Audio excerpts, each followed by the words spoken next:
Welcome to Buddha at the Gas Pump. My name is Rick Archer. Buddha at the Gas Pump is an ongoing series of interviews with spiritually awakening people.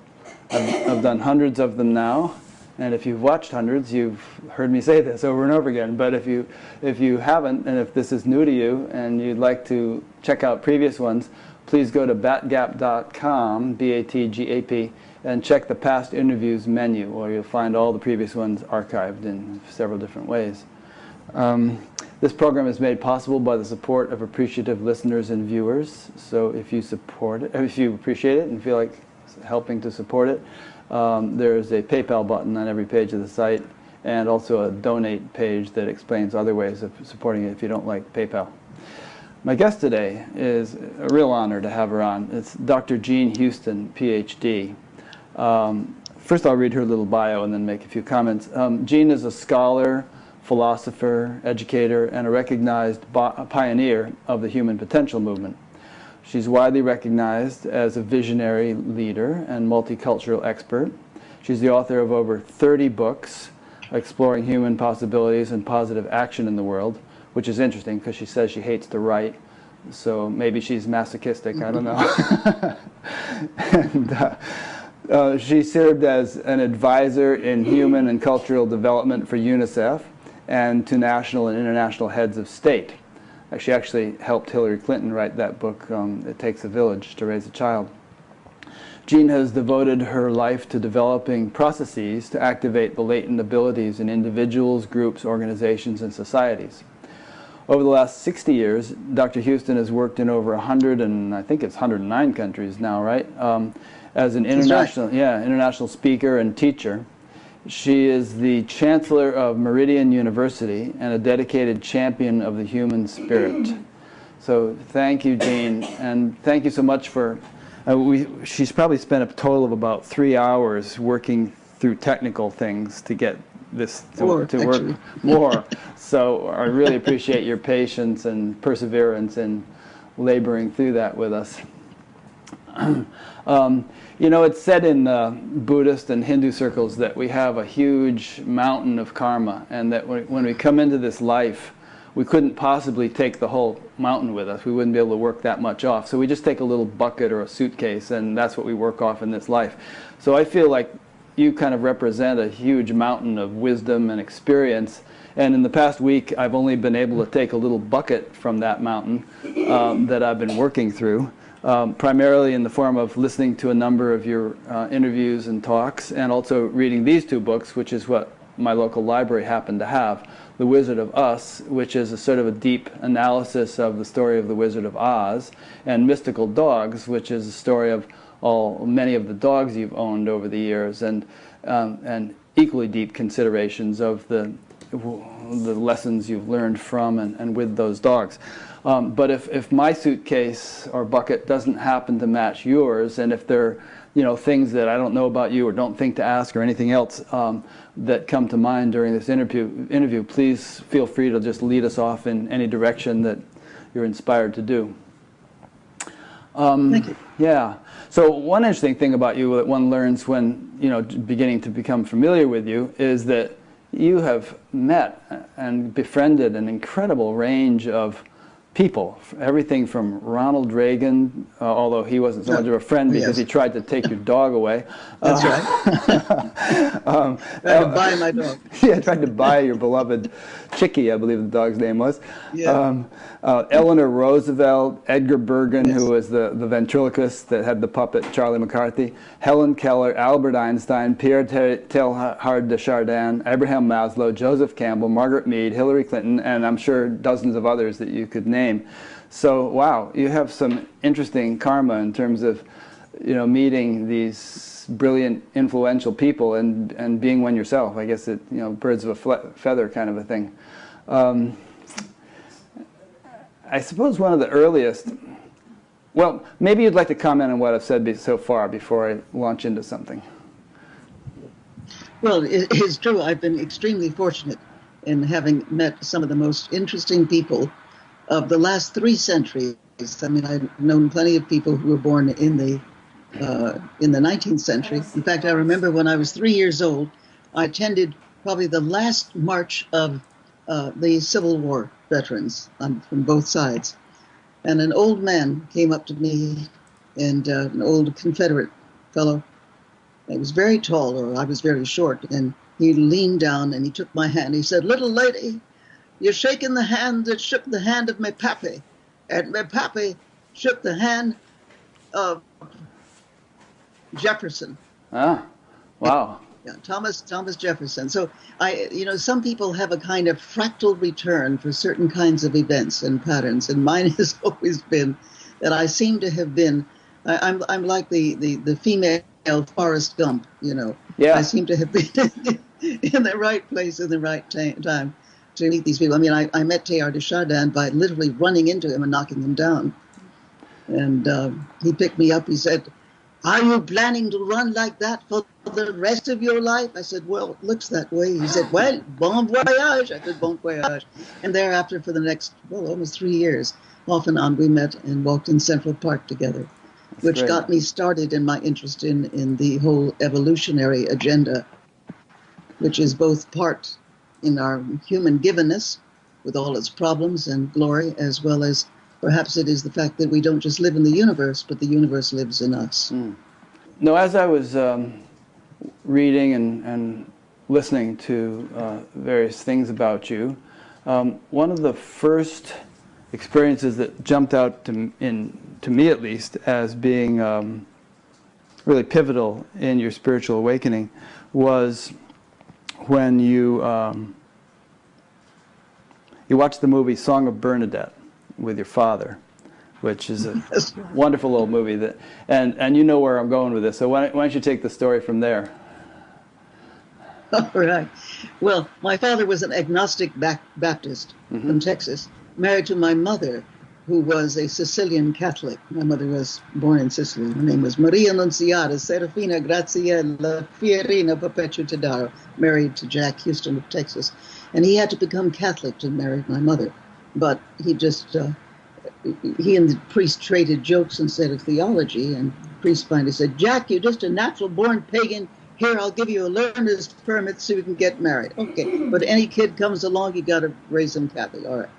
So when I was 5 years old, my father was kicked off of the Bob Hope show for an excess of high spirits. This happened quite frequently. Spirits meaning of the alcoholic type, I suppose you mean. No. I mean just his energy was hilarity and whatnot. Okay, that's right. So anyway, so he remembered his promise, and we found ourselves living with my mother's parents in Brooklyn, New York, or Brucalina, as my grandmother, and sent to Catholic school. Well, everything was fine, except my father would gag up my catechism and give me the most interesting questions to ask the poor little nun every morning, like, "Sister Teresa, I counted my ribs, and I counted Joey Bongiabella's ribs, and I want to know if God made Eve out of Adam's rib, how come?" And I would have all the children lift their undershirts to prove that the girls and boys, we all have the same number of ribs. "Sister Teresa, when Jesus rose, was that because God filled him full of helium?" Sister Teresa, and then the big question, the big one that haunts the mind of every little Catholic child. "Did Jesus ever have to go to the bathroom?" That Sister Teresa blew up. And every time I asked a question, which I did every day, she added 1,000,000 years or so. At the end of the first grade, I had 300 million years in purgatory to my credit on this big sheet, Gene Houston's Years in Purgatory. And I went home crying because I believed this stupid stuff. And my father roared with laughter. He said, "Come on, kiddo, I'll show you what they did to a real saint."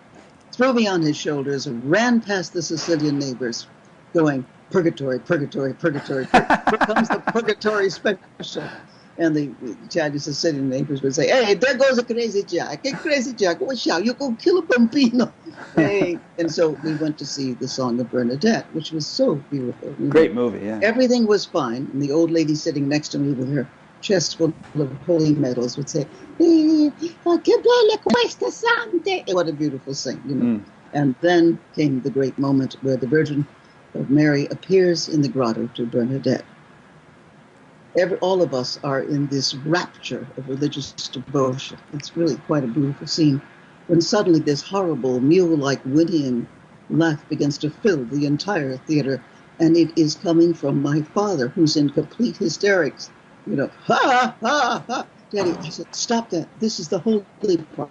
I know, but you know who is that up there playing the Virgin Mary? No, Daddy, who? Linda. I met her last year at a party in Beverly Hills. Linda Darnell. Hot dog, I told her she'd go far. Ha, ha, ha. Well, the Sicilians are all making very nasty gestures at him. He goes, well, I said, Daddy, get out of here. Go to the bathroom, which he does. And he comes back and still the same hilarity. Well, going home, I am full of purpose. I know I have to see the Virgin Mary. And I run home and I run up to where we had a guest room and a closet that was empty because my puppy, Chicky, had just filled it with her own 9 puppies. And I got the puppies out of the way, and I figured they looked just like a grotto, and I began to pray, Virgin Mary, please, please, please show up in the closet for me the way you did, for Bernadette. And I would count to 10, and I would give up candy. I'd give up candy for, 6 months, and I counted to higher and higher numbers. And always there were more puppies back in the closet because poor old Chicky kept bringing them back. And finally I said, Virgin Mary, I've given up everything. I don't know what else. Please show up. And I said, I'm going to count to whatever it was, 168 or something. And please show up. And I closed my eyes and I could almost feel her coming. I knew she was flying over the Brooklyn Bridge looking for my... And finally I opened my eyes. No Virgin Mary. Chicky had gotten all 9 puppies back in the closet. And I gave up. And I got up and I had no thoughts whatsoever.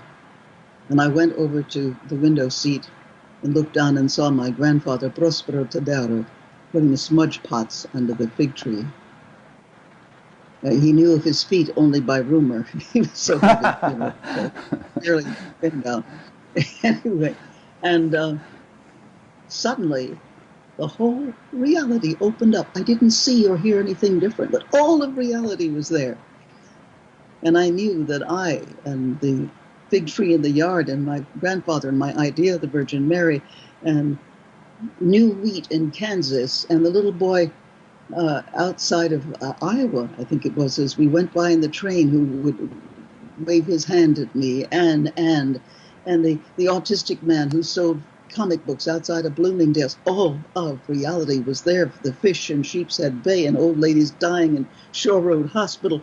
And it was like what we now know as a vast hologram in which everything was united with everything else in this great fellowship of great oneness. And then I could hear my father enter downstairs laughing, and immediately all of reality began to laugh. And years later, when I could read Dante in the original, the great lines, "Dal riso dell'universo," the joy that spins the universe, and that is what it was. And so powerful, Rick, so powerful was that experience that it really sustained me for the rest of my life. I never had an experience like that again, but I saw the unity of all being. And then, of course, in recent years, where I spent a lot of time studying quantum physics, which also addresses that fact, and that we are, if you will, part of that unified field, God's stuff, if you will, that is immersed in this biodegradable space-time suit that we wear, but that we have access to that kind of totality, as I did when I was 5, 6 years old. Even though you never had another peak experience like that, perhaps, Not like that. I get the impression, though, that it altered you in a way that was abiding, that it wasn't, It was abiding, you never yes. went back to the way you had been. Well, the way I had been a child. Yeah, but And something suddenly, shifted. It was as if infinity became quite not non-local, but local for me. Yeah. And I was always in that state of, what should we say, radical empathy and radical immanence. That's the same time. Yeah. Always meaning you continued to be that way. I think so. Yeah. And even during the nasty parts or the downers of my life, it was always there as an undergirding beingness. Yeah. I'm sure it is. That's what most people say about spiritual awakenings, is that when they happen, they can be quite flashy or dramatic or interesting or whatever. But after a while, one returns to normalcy, and yet something has been kind of incorporated or integrated, and so you actually might be living the same state, and yet it doesn't seem unusual. You just take it for granted because it's become part and parcel of your ordinary functioning. Well, it allowed me to continue to see this in other people. Yeah. And I mean, if I have any gift at all, that is it. To see the God in hiding, to see the person as part of the great unity, and even though they're behaving terribly, to continue to see them, and then create processes, ideas, interactions that would be able to evoke this essence, this primordial essence that we all contain, and to see it in its the own unique, remarkable, strange refraction that is there in reflection in each human being. Yeah, there's a line in the Gita about the sage being able to see the self in all beings and all beings in the self. Yes, yes. Yeah. Huh. Oh, nice. So going from the sublime to the mundane again, we can keep swinging back and forth. So your father was a writer for the Bob Hope Show. Yes, and Burns and Allen and Fibber McGee and Molly and all of it. And Abbott and Costello, I think. Didn't you say he wrote Who's on First? All right, this is what he did. He was with Abbott and Costello when they were in vaudeville. Uh-huh. And that bit actually began as a vaudeville piece. And then my father was also working on the movie in which it occurred, which was a 1941, a baseball movie. And my father claimed to have written the joke, which I think he did. But when you look at the joke itself, it's Talmudic. It's a Jewish joke. It really is. So I think it was my father and two Jewish guys. Because I think they claim it also. Oh, okay. So it really was. And a lot of the jokes that came out of Hollywood, especially in those days, you had a few non-Jewish writers, and you had a lot of Jewish writers, because comedy was a sort of a Jewish cottage industry then and even now. So that's what I really think it was. It's true. For some reason, a lot of comedians seem to be Jewish. It's like, for a culture that has actually seen more than its share of tragedy, they seem to have an edge in terms of comedy, and maybe there's a connection there. Well, when you look at the way that you study Torah with a whole group of guys, and you take that same group of guys studying Torah and davening and trying to work to incite the admiration of the rabbi, it is very similar to what would happen, let's say, in the old RCA building, where you have the same guys 50 years later trying to get a smile out of Sid Caesar or somebody like that. So that's the same parallel. But when you look at rabbinical work with the Torah and the interaction of the young students, it's very similar to what happens in the comedy field. Interesting. Now, don't forget, as we go along, anything that pops into your head, feel free to just take us off on a tangent, and we'll do that. But meanwhile, I'll just keep leading us through some points that have jumped out at me. One was, I thought it was an interesting story you told about Edgar Bergen and Charlie McCarthy, where he was in a hotel room, and you kind of came up behind him without his knowing it and overheard him interacting with his dummy. Yeah. Go ahead, tell us that one. Well, Dad was writing for Edgar Bergen at that time, and he would take me everywhere. He said, "Hey, kid, you want to go talk to Charlie?" Charlie was the little mannequin, the little puppet. And I loved to do that, because Bergen would then, interact with me through the puppet, and we would say funny things to each other.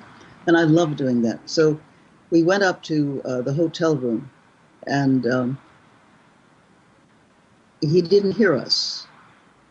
But he was talking to Charlie. Edgar Bergen was talking to Charlie with great intensity and fascination, because he was asking Charlie ultimate questions. Charlie, what is the nature of love? What is faith? What does it mean to be a full human being? What is the difference between mind and reality? Why do I feel separate? And this little dummy with his little clacking jaws would say, "Wow, Bergen!" And the wisdom of millennia would pour out of his little clacking jaw. And we could actually see, we were sitting, he was sort of catty-cornered to us, and what we could see was Bergen's mouth more of a, Right. and yet Being a his eyes, ventriloquist and wasn't moving his yes, mouth, yeah. and his eyes filled with astonishment. And my father, the agnostic Baptist, couldn't stand it. And he coughed, and Bergen turned around and said, "Oh, Jack, you caught us." And yeah, Ed, what in the world are you doing? When I'm talking to Charlie, he's the wisest person I know. Yeah, but that's you. That's your mind coming out of that cockamamie dummy's mouth. I know, but when I ask him these questions and he answers, I haven't got the faintest idea what he's going to say. And what he says astounds me with his brilliance. It's so much more than I know. Whoa. Isn't that and interesting? I could feel my future walking across my mind at that point. Yeah. So much more that what we are, we contain so much more than what we know. And then when you study the nature of the depths of the human psyche, as well as what we now know about the way that we are intertwined with the unity of that means the all-knowingness of the universe, that we have so many levels and layers that are so much more than we know from our historical existence, that in a sense put me on the path. Yeah, I'll bet you've had that experience thousands of times when you've been up speaking in front of groups where something will come out of your mouth and you'll think, where did that come from? Where'd that come from? Yeah. Yeah. Actually, I think it was in, I don't remember which of these two books it was in, but I was just reading last night where you were talking about an exercise in which one could sort of go into the mythical level, perhaps it was, where resides all the sort of wisdom of the ages, and which great inventors and composers and so on have managed to tap into, and have actually attributed many of their works to, that one can actually culture the ability to do this. I mean, so many say, whence does it come from? It is so much more than I've ever studied or known. Yeah. In the classical mystical experience, there is a stage which is called voices and visions, wherein the mystic or the enlightened person or the person who's in a state of radical creativity just seems to know, begins to experience, and sometimes even discovers things that are much too early in history. Hildegard of Bingen is a superb example, that she's born in 1098. Dies around, 1183 or something like that. But music that she composed, and some of it was several hundred years ahead of where it should be, especially in the polyphony of the music, and ideas that she had for the nature of plants, the nature of psychological states. It's really extraordinary. When you look at Leonardo da Vinci, who pursues states of mind and expression and invention that are hundreds of years ahead of his time. Well, yeah, but we see this all the time. It's just that those are famous examples. And part of my work has been to work with people, inventors or creative people, and to bring them to a state of awareness in which the thing that they're looking for is already there. It is as if, they say on earth as it is in heaven. But let us expand our metaphor of heaven and say that that's actually the nature of reality itself. I mean, obviously there are, we're now discovering, for example, just in our galaxy alone, how many multiple millions and billions of planets, of which at least 10%, or the stars, of which 10% or more would have perhaps habitable planets. And that we are on a medium-sized star at an outer wing of this particular galaxy. I think that's where they put the skunk works. You put your regular businesses on the highway, and then back, the lower 40, where you have the place, your experimental lab, and it's almost like this is a laboratory. This is God's school. We have enough sufficiency of chaos and consciousness and complexity to warrant this being a place where we, God's seeds, filled with enormous levels of yearning, are reaching for something more, which is what I would call speciation, the emergence of the next stages. But it always seems to occur, if you look at history, it's always in times of levels of trauma and chaos that sets the fire that is hot enough within us that we begin to go beyond our local history and our local selves and begin to move into something else. That's why so many people feel a call and they don't know what, but we're in calling times. That's why the hero's journey, which Joe Campbell and I did, we did any number of seminars together, etc. But this is something that we were always looking at. We did have one big fight because the call is the first part of the hero's journey, and he didn't seem to give much credence to a heroine's journey. Good old 1920s Irishman that he was, even Catholic, and I would talk about the heroine's journey. He says, "Well, you do it then." I've done enough on the hero's journey. And I think what we're seeing around the world now is a quickening of the understanding of the heroine's journey. So that's why I wrote that book on The Wizard of Us, because it's a classical heroine's journey, and it differs from the hero's journey, because what does she do that the hero often does not do? She stops along the way and she helps people or beings. She takes the scarecrow down from his pole and says, join us, and helps him discover that, boy, not only does he have a brain, he's got a very great intelligence. And with regard to the Tin Man, who is caught in his mechanism and is rusted, she oils him and helps him release his true sympathies, the fact that he has, if not a physical heart, he has an enormous emotional genius, and does the same in his own way with the lion, and lets him find his courage and his fortitude and his strength and his goodness. So that's very different. That is the heroine's journey, as opposed to just the young adolescent male, trying to find himself, fight himself past his obstructions and his high hormone problems. Well, there are about half a dozen. There's many other things. There are about half a dozen points in there that I'd love to expand on with you. But I think maybe I'll choose the one of, let me put it this way. A lot of people these days, obviously, are interested in spirituality and awakening and enlightenment, whatever we want to call it. But I think a lot of times it gets sort of dumbed down a little bit. People think of it in terms of, well, you kind of realize your essential nature, which is unbounded and pure awareness, and in doing so you realize that you are not a person, that you are just this sort of absolute level, and that the world is illusory and not worthy of very serious consideration, and you're done.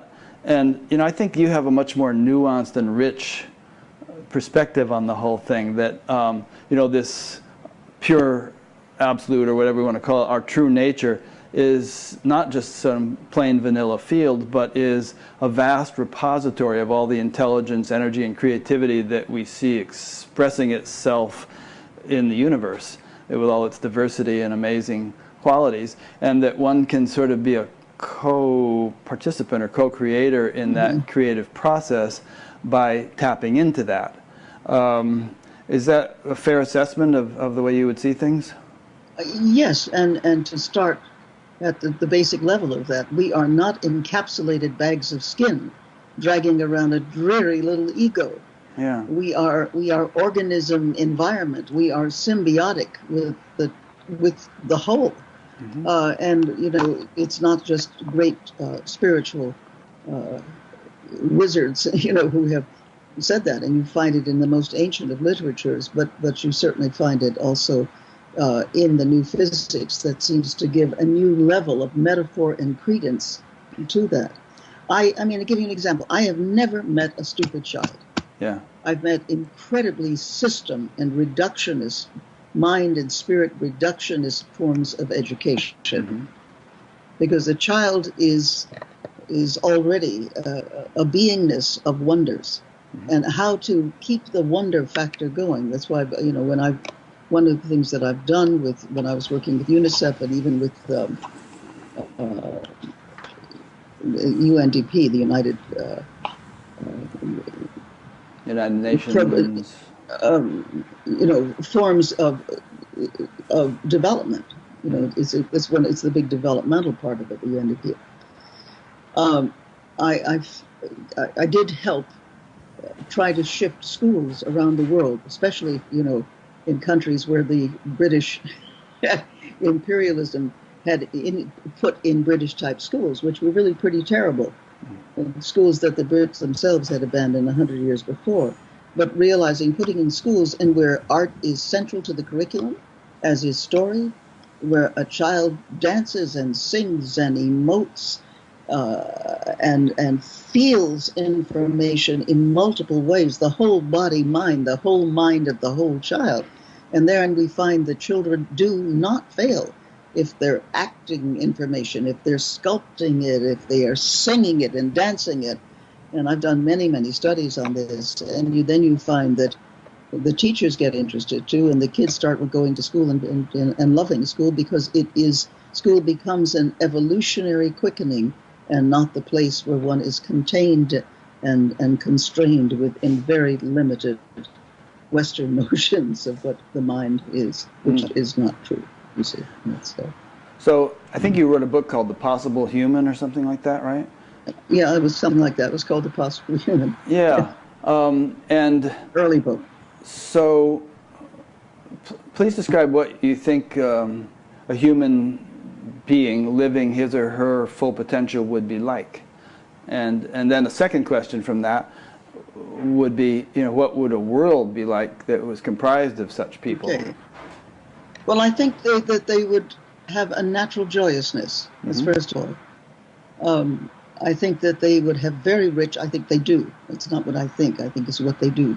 You have access to an acute sensory awareness, not just the 5 senses, but probably the 8 or 9 other ones beyond there.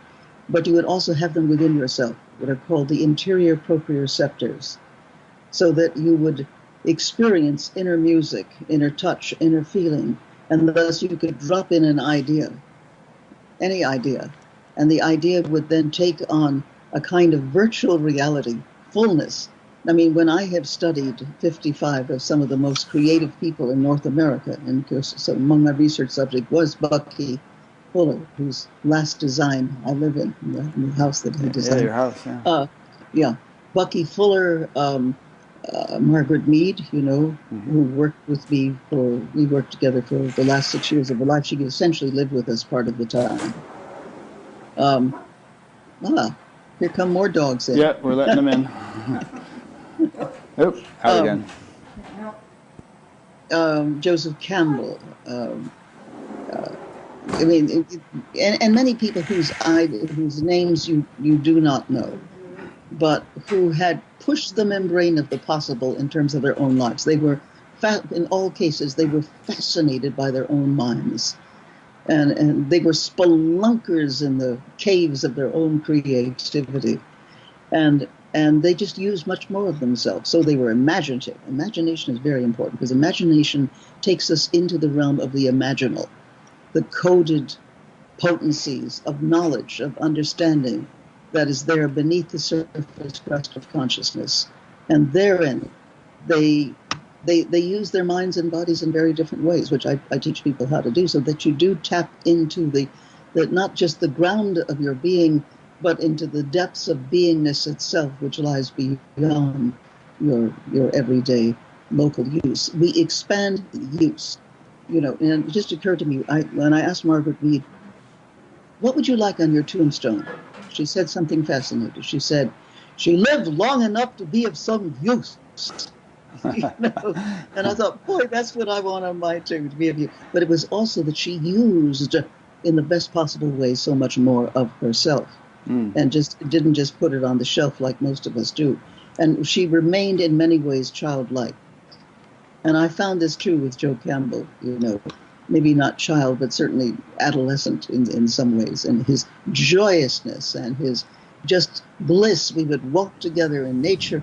I remember things, and he was happy, just celebrating the sheer, vivid gorgeousness of life. So that's part of it also. So I would say that they have Their inner life is as rich as their outer life, in fact, even richer.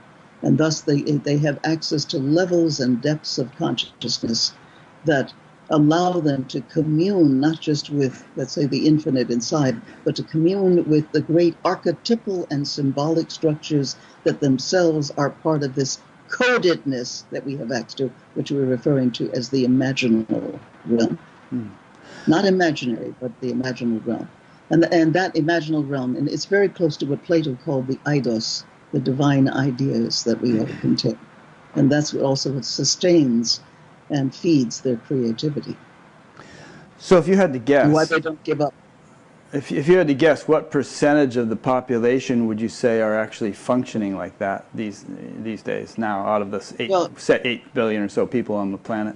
I have no idea. But wild guess. I mean, like 1%, 0.5%, 10%? I don't know. I mean, let's put it this way.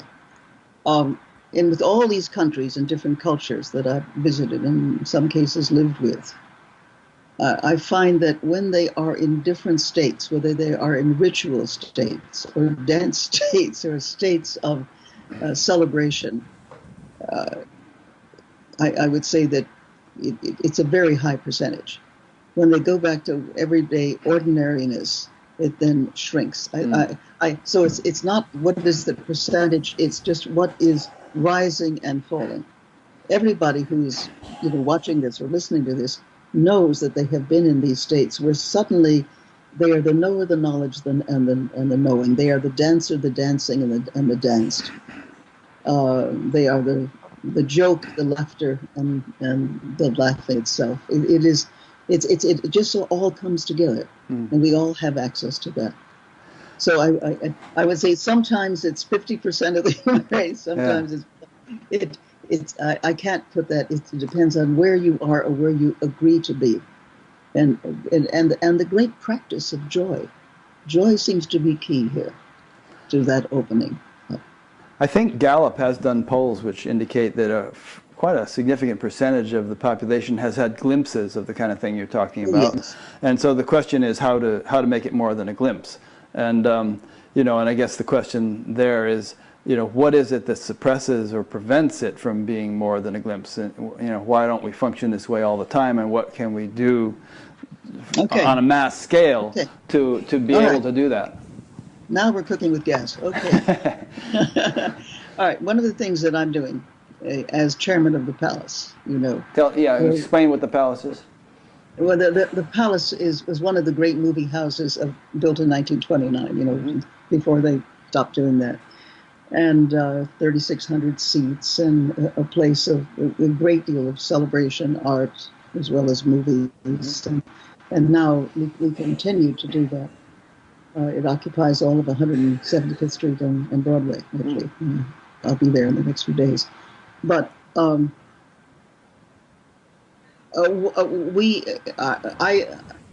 have a kind of meta sangha. Sangha is a meeting of communal minds, and in it are Lynn McTaggart, Dwayne Elgin, the physicist. You get the idea. Yeah, I've interviewed Dwayne, and we meet often every week, and we discuss the new physics and the emerging spirituality. Okay. One of our members is Lynn McTaggart, who wrote The Field, The Bond, and now The Power of Eight, the intention experiments. What happens when you bring people together in intention. And she has gotten phenomenal results, especially with regard to healing. I mean, I belong to a circle here in Ashland, Oregon, where we meet every Monday night when we're around, and we help people who have healing issues, And the healing doesn't have to be just in the body, though often it is. It could be in the mind or in their sense of limitation. And we see people open up. I mean, a good friend of mine who was just ridden with cancer is no longer ridden with cancer. He was preparing his death. He gave everything away. And now I just had dinner with him the other night. And he was in an extraordinary state of ebullience and abundant healthiness. I mean, we've seen this so much.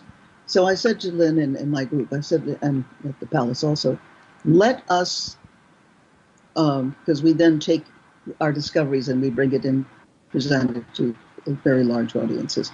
I said, let's do it with hundreds of thousands of people. Because Lynn and I had also, it was her project, but I helped in it, bringing Israelis and Palestinians to really reach across to really see each other, and the people of the Arab Emirate to really see and touch each other by Zoom and live stream. We've done that. And then to try to raise the level of peacefulness in Jerusalem. And in fact, after that, we did see this. But now I said, let's do it as a great, joyous lifting of spirit around the world. And we'll do it in early 2019, by the spring. And we will have this great collective of hundreds of thousands of people tuning in, and with the intention of lifting the human spirit, lifting the cadence of joy. And we're going to do that, and we have the technology to do that. And also, everybody will be able to see a lot of everybody else, because they will be live streaming. I'm doing a lot of this now. Okay. And then have regular follow-throughs of continued connection, but also in spirited communion, if you will. But also knowing that this already brings with it a spiritual momentum, doesn't it? And then what is the follow-through? Is the follow-through some of the things that I do, because I created a field called social artistry, human development in the light of social change, and the inner development, and the psychological development, and the spiritual development that seems to be necessary to allow a human being in their lifetime to achieve a whole new level of understanding, celebrating, creating with their humanness, and then very real things that they can do, whether it is the sustainable Millennium Development Goals, but very real things that they can do in their lives to make the difference, let them become the difference that makes the difference. So this becomes a worldwide form. You know, this is galloping chutzpah at its best, I suppose. Some people are pretty pessimistic about the prospects of the human race. I mean, there's an environmentalist or ecologist named Guy McPherson who feels like we're cooked, you know, we're done, and maybe we have a decade left before everybody dies. And I mean, I don't get the sense that you are pessimistic. No. And so, but then if you actually look at his facts, you know, there's some pretty serious things that could happen. You know, methane releasing and all kinds of things. So, how do you think it's going to turn around if it does? I mean, you used the metaphor. Yeah. You said we're cooked. Right. And at one level, that's, if you look at just the logic of it, you would have to say, as we're going now, by the end of the century, there'll be 150 million humans left. We will look awful, and we'll be tripping over abandoned electronic appliances. I mean, yes, that's a metaphor, and it's the kind of metaphor that appeals to the very old brain, the old reptilian amphibian that is trying to keep us safe, but is scared all the time.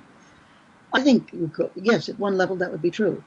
But then I say, what else can we cook up? So I'm trying to find ways of cooking up the human potential, the human capacity, the fact is, I don't think that a 13.8 billion year experiment that possibly began with a big bang at least in our world, is ready to just sort of finish with us, the experiment of the human experiment being over. I don't think that that's true, and I don't think it necessarily has to do with running off to other planets, although part of it may be so. No, I think that we have barely begun to tap into our higher usefulness and our higher use. I just refuse to believe that.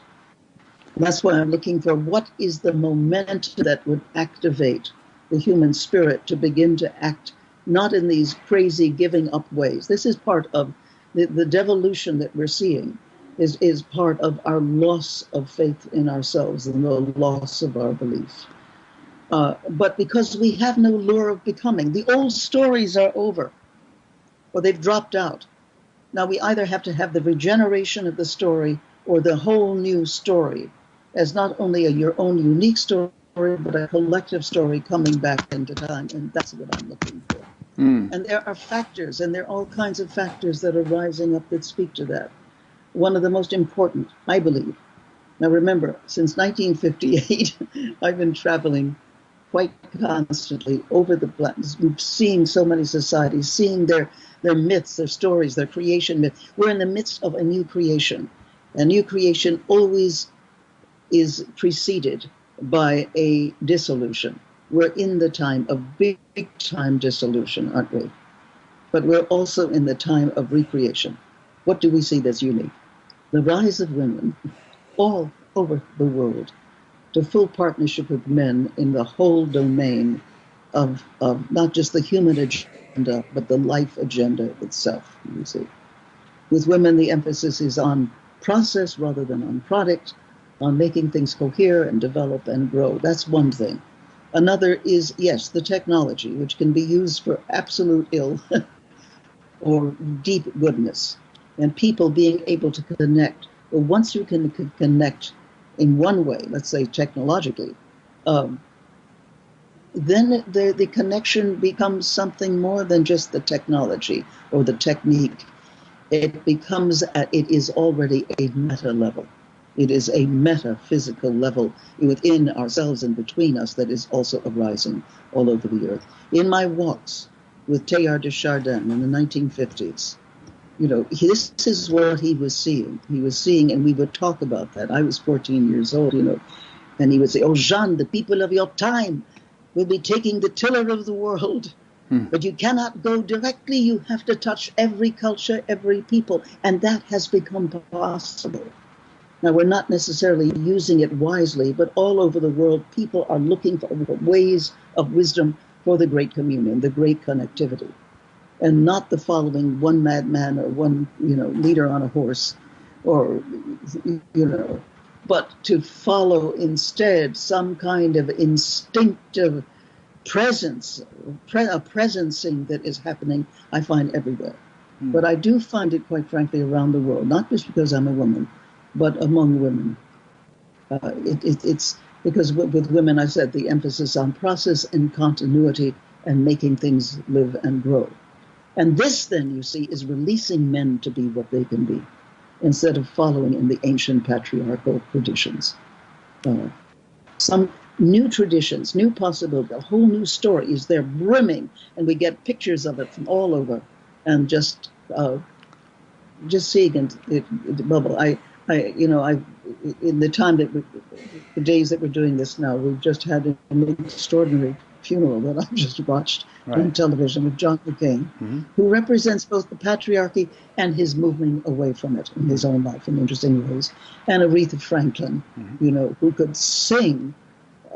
She had a gospel voice, and she would sing the spirit into whatever was the subject that she was singing about. I mean, whether it was on respect or thinking, or it was. But these are aspects of these different sides of this arising energy. Don't you find it in your life? Yeah.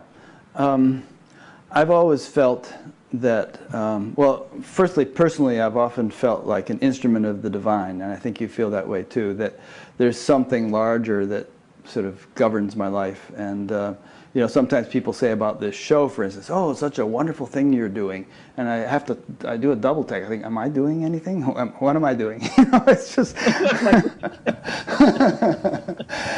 and I just feel like there's, and if we kind of extrapolate out to the world at large, I don't think that anything ever gets accomplished merely by human effort, because I think that, as we were saying earlier, humans derive their inspiration and intelligence and ability from something much deeper, which we all share, and that something deeper seems to be kind of rising up now, or becoming enlivened, and it's like, if the ground of a forest becomes much more fertile somehow, then all the plants just begin to thrive. And maybe weeds or noxious things that thrive better in infertile soil begin to die. So I kind of feel that there's a big shift, as you were saying just now, and a lot of things are dying, structures and systems and ways of thinking that are no longer really sustainable, and that a lot of other things are emerging and beginning to flourish, and that it's exciting to watch it happen. And it's not necessarily obvious to most people that it is happening, and some people may be feeling like, oh, hell's breaking loose and we're all going to perish. But if you can see the signs, I think that something good is happening. Well, this is what I see all over the earth. And you do see the breakdowns. I mean, Mrs. Roosevelt, who I did know in my mid-teens, Mm-hmm. because I was president of my high school in New York City, Julia Richmond, and she was gathering those of us who were heads of our general organizations to get us interested in the United Nations and international affairs. And she used words like wands. She would evoke in us in our well-earned adolescent skepticism. She would invoke in us the power of the beauty of possibility and being part of the transformations of our time.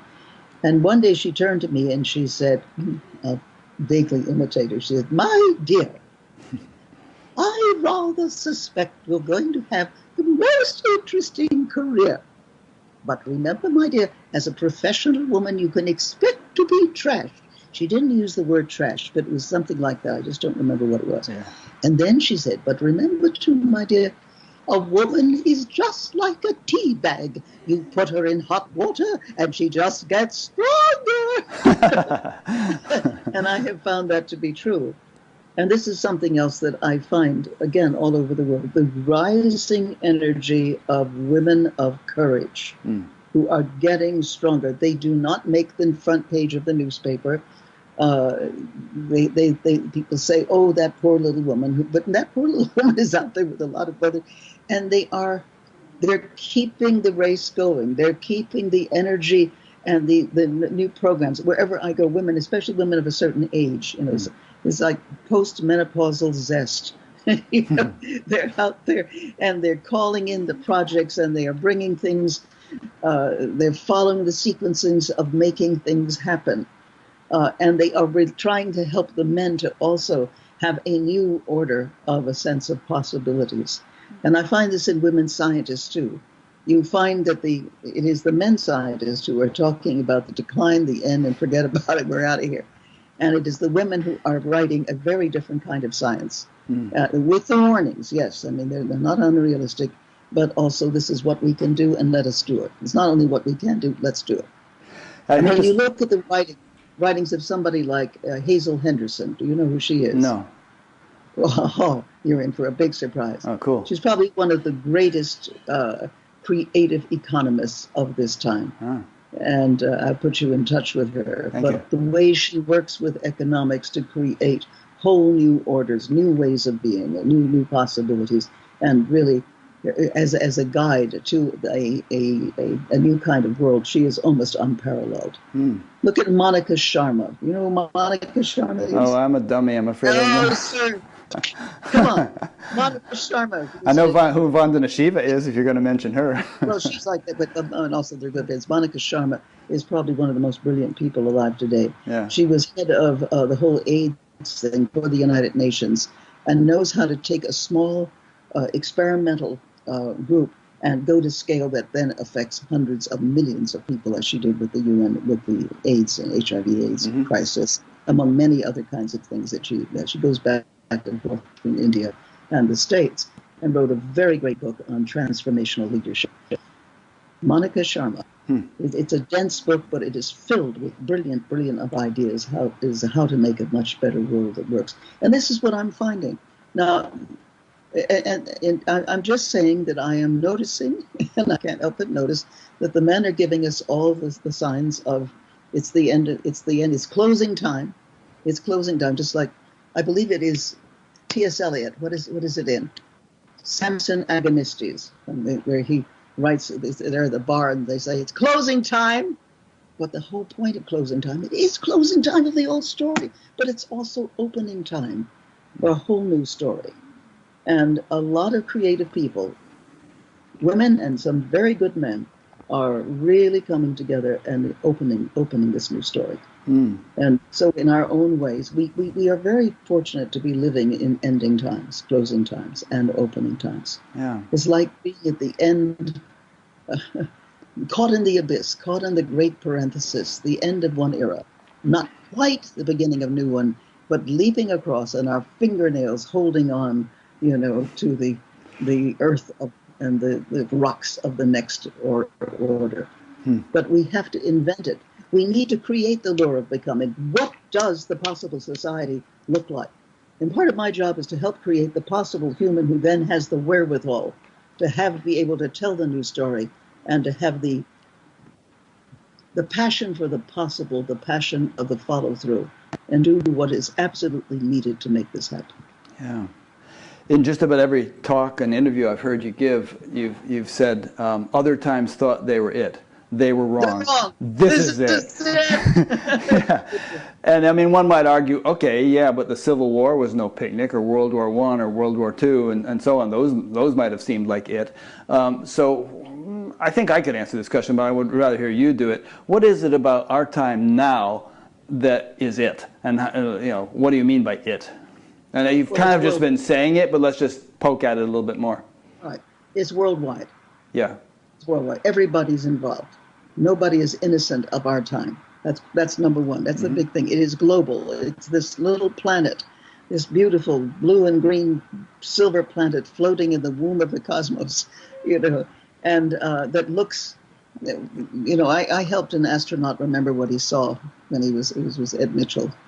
Was out there, and one of the things he said is that you go out there and you look at the Earth, and he had the music of Camelot coming on out there, da da da da da da da da da da, the optimal society, Camelot, and there she is, this beautiful planet, and there was no division, and there were no wars seen, and it was this great, incredible, beautiful beingness. And when we saw something happen in us, when we saw our Earth from outer space, and we realized that we were part of this incredible majesty, beauty, a beauty that beyond almost anything that one could imagine, and that we then became responsible to really make the difference. And so he went up there an astronaut, and he came back a psychonaut, devoted to inner space, and created, the Institute of Noetic Sciences. Noetic Sciences, yeah. He was a good friend of mine, and I admired him enormously, and his courage and his stick-to-itness. But the thing is, your question really is about being at the end of one time and the beginning of a new time. And everybody I know at some point in their life feels this call. It's like the hound of heaven going, at their heels in the morning. For God's sake, stupid, wake up. I get it every morning. It's stupid. Like my Sicilian grandmother saying, hey, stupid. I still hear that kind of thing. Going, get up and do what you can do and what you have to do. But the thing is that by oneself and just reading the news over and over again, it's a kind of poisoning. And it again affects that old reptilian amphibian brain that is trying to be super protective and feared. And how do we create, again, joyous interactions and communities, but we do need something that we are thinking forward. How do we think ourselves forward to a world that works? And that's why I helped invent this whole field called social artistry, in which you really do the work on yourself. You have to do the work on yourself. You do understand the powers of inner contemplation, the powers of what healing is. We're built for healing. That's part of our modus vivendi. We are built for healing. And I don't mean healing like, preemptive wars as being a healing force, and it's never worked. But healing in which you really see the possibility in the other and the possibilities in the society. And not being told how, but to really begin not redemption, but evolution.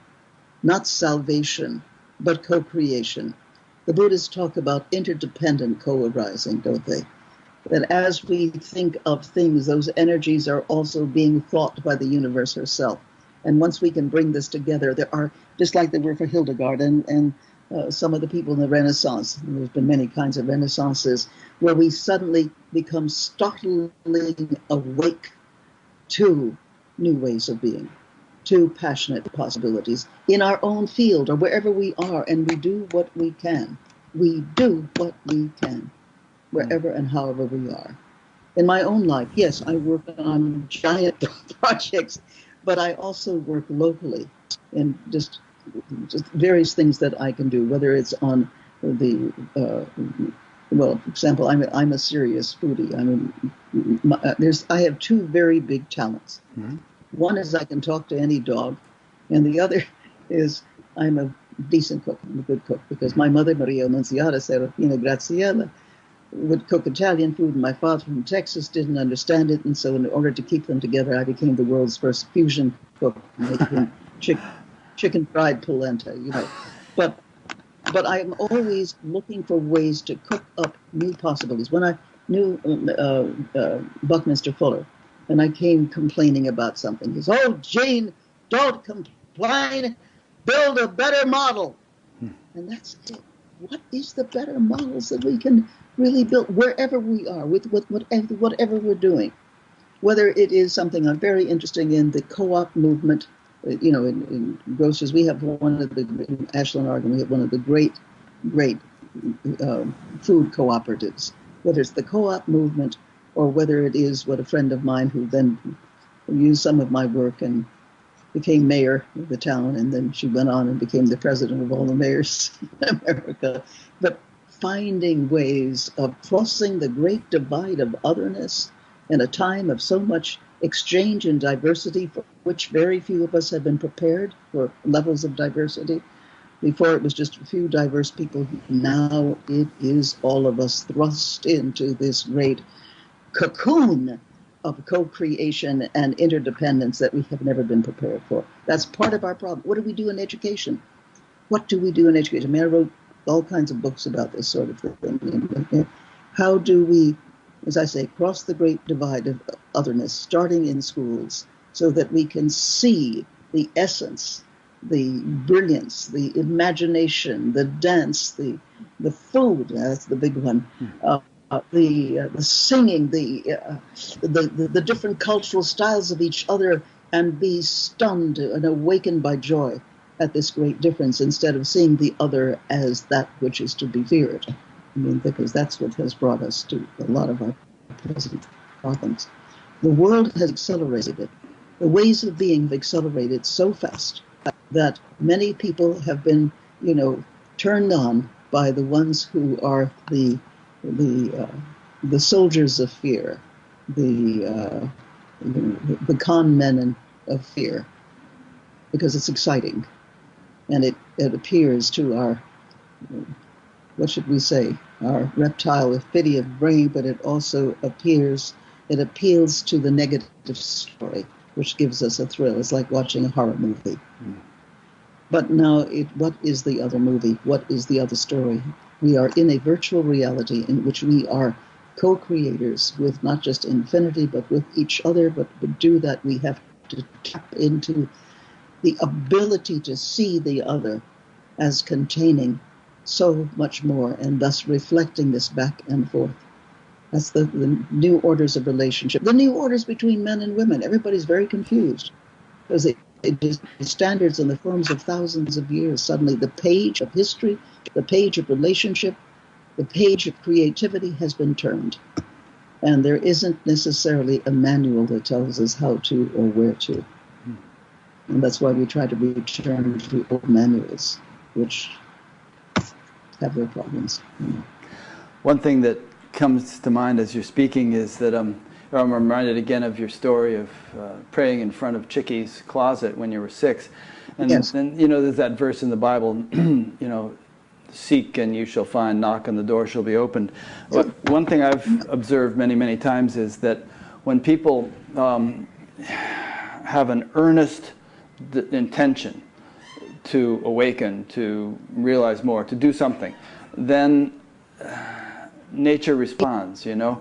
It's as if the gods say, "Hey boys, we got a live one here. Let's give him some juice. Got a live one there. Let's give him some juice, you know." So I mean, if people are wondering, you know, how can I get as enthusiastic as Gene? How can I be so optimistic? How can I be so productive? I would say, you know, whatever lights your fire, you know, just put your energy in that direction, because that to which we give our attention grows stronger in your life. So, you know, whatever inspires you, whatever if you want to meditate, if you want to, you know, whatever really gets you going, put your attention there. And you could probably quote, Goethe said something wonderful about how if you if you just sort of start in that direction, then all sorts of unexpected and unforeseen influences come to your aid. But you just have to start and just have to and persist, and then things tend to you build a momentum, and you get the wind of the divine intelligence in your sails, to throw in a few metaphors. Go ahead. Well, a man's reach must exceed his grasp, or what's a meta for? Yeah, good one. No, I find the wind in the sails. We are interdependent. It's and as the Buddhists say, interdependent co-arising. And as you begin to create this energetic momentum to the doing of something, that then you are carried. Then the universe says, as a hot dog, we got a live one there. Yeah. And you discover that you are in a state of co-creation. And the so-called miraculous happens. Miracles are merely the activation of more patterns of reality than we normally allow ourselves to see. Mm-hmm. And the miraculous becomes an everyday thing. The right phone call, the right person. Everything we have to remember is really interconnected. And if we become passionate in one or more kinds of things, then that passion creates collegiality, companionship, relationship, and all these things are interconnected. I mean, we are bonded electrons, if you will, very large bonded electrons with each other, just like showing that one bonded electron is in sync with another one. So if it turns right, the other one turns right. It turns left, the other turns left. The work of John complementarity, I think it is. The complementarity of it all, yeah. That's why the new physics is providing us with wonderful, both not just physical, but psychological and spiritual metaphors. It is a fractal, the new physics is a fractal of the wisdom of sages over millennia. Yeah. All of this is coming. So we are a great big unity. And one of its metaphors is that of the phase transition, where, like in a laser, for instance, if you get square root of 1% of the photons to entrain, then the rest of them sort of join in and you have this coherent beam. So applying that to society, we don't know how close we may be to actually a rather sudden and dramatic shift once we reach the 100th monkey level of coherence. Well, what I see around the world, and in so many different groups as well, is I see people becoming part of the coherent being. That is very, very different from what you get as the news, on the internet or on television or whatever. But it is, people are looking for the negatives in the coherent being. They're not looking for the creative forms that are part of our daily life. Yeah. It's one thing you've come back to several times. Oh, I'm sorry. Go ahead. No, go ahead. Oh, I was saying one of the things you've come back to several times is the role of women. I was listening to something just this morning about this group of women in some African country where there had been continuous warfare, and it was ruining the whole economy and society and making it, hell for everybody. And women got fed up, and somehow or other the men were in this hotel conferring with each other about trying to reach some kind of solution, but they're for the first time in a long time being fed well and in a comfortable place and all, and they're really enjoying it. So they were in no rush whatsoever to reach any kind of resolution. And so a whole group of women encircled the hotel and joined arms and said, we're not going to let these men leave this place or even let any food in until they reach some kind of solution. And men tried to break their little line, they wouldn't let them through. And so they ended up reaching a solution in about 24 hours.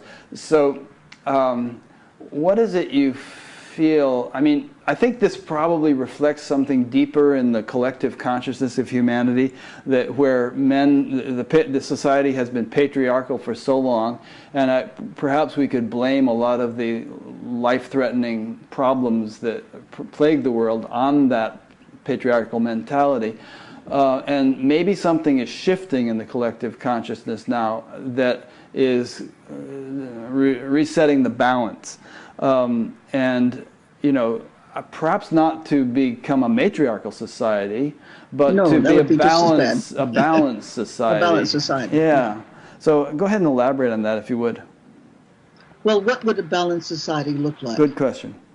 And that's something that there have been wonderful inventive novels about that. What was his name? Ernest Callenbach, who wrote the book called Ecotopia. This was about 30, 40 years ago, where you had a balanced society. And it was really pretty funny because the women ran the governments and the men were all artists and musicians and painters, and they became very, very creative. So it allowed men another bent for their efforts. But do look at that, Ecotopia, probably came out in the 70s, I believe. But I think the important thing is that we are the ones who are inventing the balance. Now, I've been seeing little stories popping up many, many years. Give you an example. In 1991, I was in India, South India, and I was in a village where every Sunday they put up the television set, the old Brahmin lady who owned it, in the tree, and people came in. They tied up their water buffaloes, and they came in and sat down and watched something that all of India was watching at the time, which were the many episodes of the Ramayana. Yeah, by Ramanand Sagar, I believe the guy's name was. I watched the whole thing. You did, Yeah, yes. yeah. So it was very beautiful. It was great. And on Sunday, they would come and they watched this great story of Rama and Sita and how they had lost their kingdom and went to live for, for 12 or 14 years in the forest, the idol. And then Sita is abducted by Ravana, coming in from Sri Lanka, the Ravana of 10 heads, and then the great war to bring her back, etc. Well, it was so beautiful. It was just gorgeous. The sets, the costumes, the singing, the music, the dancing, the glory of the words. And as I was sitting there in a state of marvel saying, boy, I wish we had something like this in the United States, the old Brahmin lady turned to me and she said, oh, I do not like Princess Sita. She is much too passive. She's too much passive, very bad. You know, she just sits there crying and waiting for Rama to come in and rescue her. It's a very bad example. We women in India, they are much stronger than that. We have to change the story. I said, Madam, the story is at least 3,000 or 4,000 years old. That's right, it's too old. We have to change the story. It's a very bad example. We are much stronger than that. And then she was having a conversation with the all these people, mostly farmers, sitting on the ground watching this, and they were all laughing, and they were putting in new ideas. And I thought, my God, this is like watching the rewriting of the Bible in a small town in Mississippi. You know, it was odd. It was, and I was just absolutely shocked. And she looked at me. She said, listen, don't be so shocked. You know, this is the rise of women.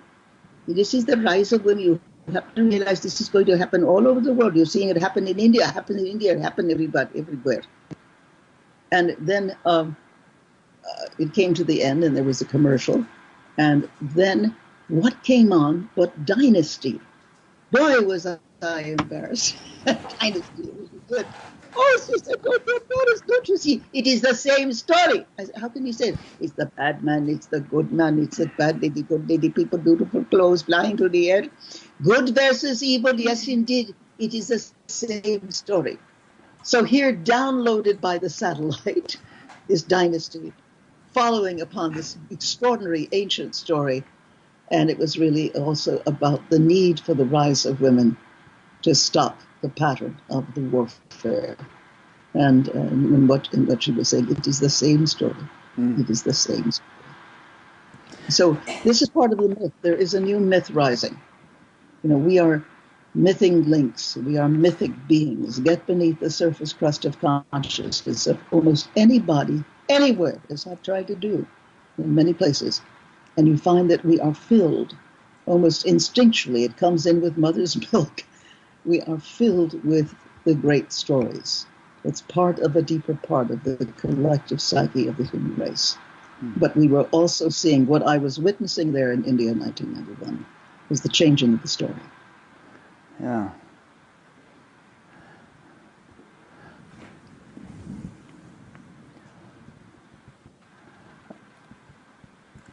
I guess, you know, Me Too movement is probably indicative of this changing story that you mentioned. And there are a number of other very helpful signs or hopeful signs that are kind of arising. On the other hand, things are looking a little dark in the political climate. We've withdrawn from the Paris Accord, and we're undoing a lot of the sort of progressive, environmentally friendly types of legislation that the previous administration introduced.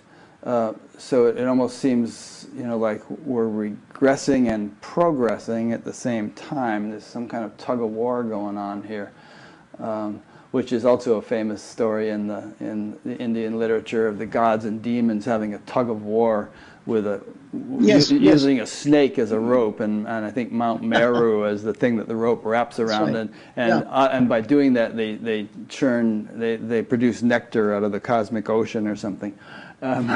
So maybe that's what's happening with this polarity. I mean, that's the word you hear on the news all the time. And political commentators are saying how polarized we've all become, and we seem to be becoming more so.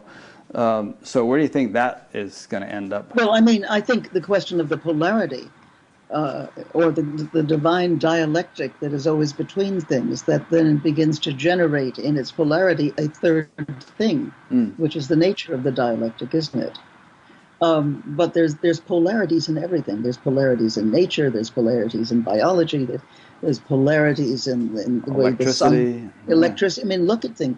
Polarity comes with reality itself. The point of the polarity is it causes us to go deeper and to generate the next thing, the third thing. And that's why I think that as the polarity becomes more intense, as it is doing now, that what is also trying to arise sometimes in fashionable, sometimes in foolish ways, sometimes even in ways that are so far out we cannot believe that it exists. I mean, for example, what is one of the things that is arising in our time all over the world? The belief in other cultures elsewhere. You mean another planet, other galaxies, planets and stuff? Galaxies, or whatever. Sure, Star Trek, Star Wars, all that. But when you look at the nature of what is the mythic form of our time, it's science fiction. Mm-hmm. It's a major mythic form. So that let's say in the late 19th century, Jules Verne is writing about the ships under the sea, the journey to the center of the earth, the going to the moon. Yes, and that happens. Mm-hmm. In the 30s and 40s, it's about societies in collapse, and Brave New World, 1984, and that happens. In the 1960s, Stranger in a Strange Land, and many, many remarkable stories of societies that are both breaking down but are also breaking through, which is something, the collapse of the regression of societies that then begins to create new societies. The stories of automatons, robots, here come the robots, here come the robots, here they are. But also what is happening in the big mythic things of our time is societies that have broken down. The end of utopias, the opposite of utopias, the dystopias, I suppose you'd say. The dystopias, a lot of science fiction, the end of the world and the beginning, beginning of society. Blade Runner, things like that. Yeah, but also beyond that, the new things that you find nowadays is people, often women, by the way, who are out there and on the frontier creating new worlds. Also, the going inside to find alternative worlds. It started as fairylands, but now it's more than fairylands. It's evolving. It's these strange evolving societies that you find. It's like the Wizard of Oz, which is why it's so popular now. That you go over the rainbow, you leave the world as it was into the world that is trying to emerge, and that's the fairy tale stuff. So going into that, what I'm seeing is the new stories are emerging.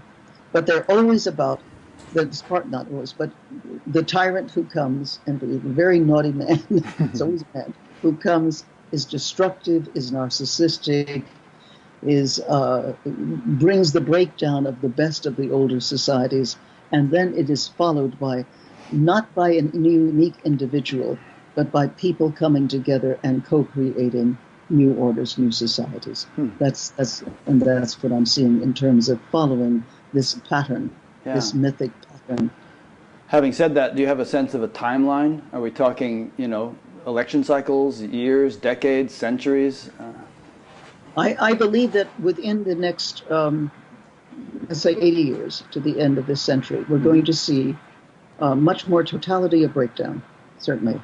And then we're going to see what is already happening. It's just happening beneath the surface crust of ordinary political or social consciousness, the emergence of new ideas for society, new forms of being. I believe that absolutely from what I'm seeing literally all over the world. Yeah. Unless, and in case 80 years sounds discouraging to people because, most of us watching this won't be alive in 80 years. In fact, nobody will watching this unless they live a long time. You can have heaven on earth now. I mean, you can sort of, regardless of what the rest of the world is going through, you can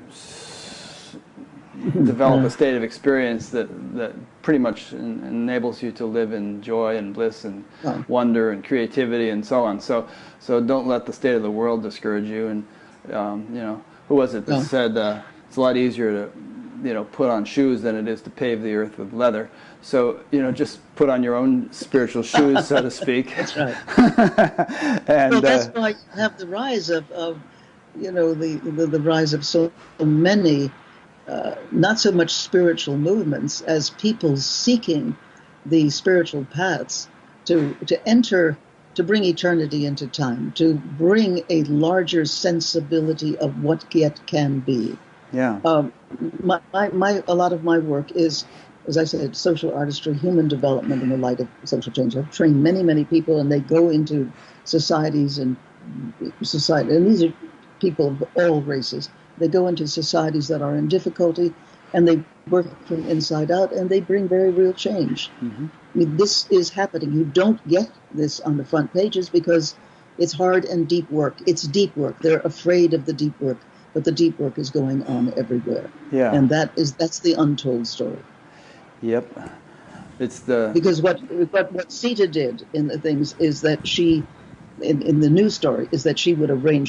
She'd stop the war and arrange for a whole new order of society, and that's what the old lady was saying.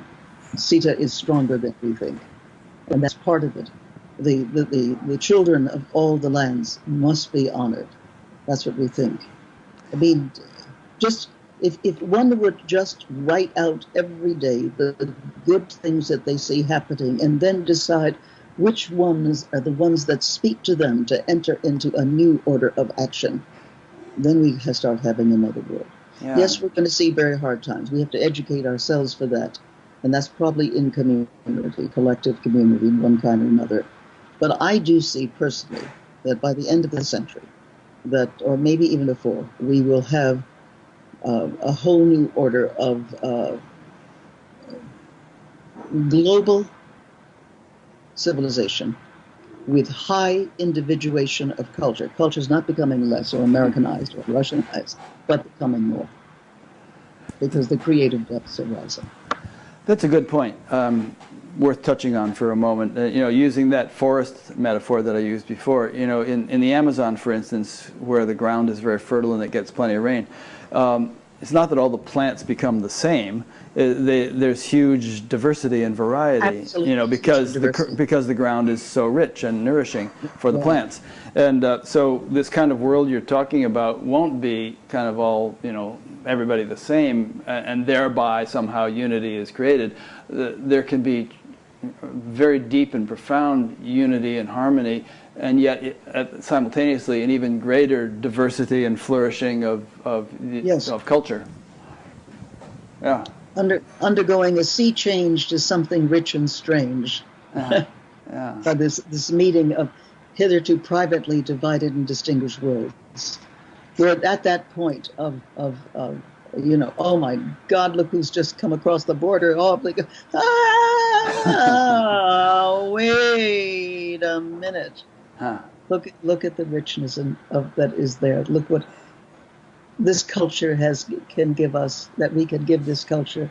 It's the Western egocentrism is something that has a great deal to answer for, and it is dying by its own weight and narrowness.